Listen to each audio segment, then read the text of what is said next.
গাছ নিঃস্বার্থভাবে শুধু দিয়েই যায়, বিনিময়ে হালকা একটু যত্নাযত্নি করলেই চলে।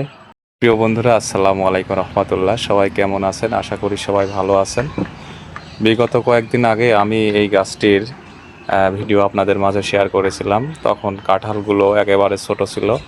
এখন দেখেন মাশাল্লাহ, কাঁঠালগুলো কিন্তু অনেক বড় হয়ে গেছে।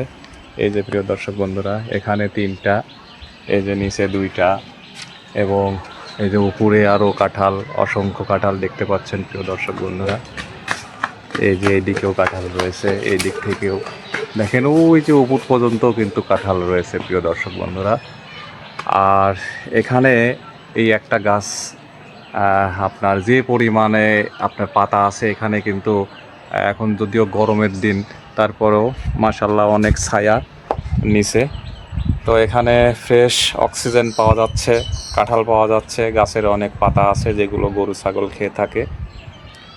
তো এটাই হলো গাছের উপকারিতা। গাছ নিঃস্বার্থভাবে শুধু দিয়েই যায়, বিনিময়ে হালকা একটু যত্নাযত্নি করলেই চলে। তো সবাই ভালো থাকবেন। আসসালামু আলাইকুম রহমতুল্লাহ।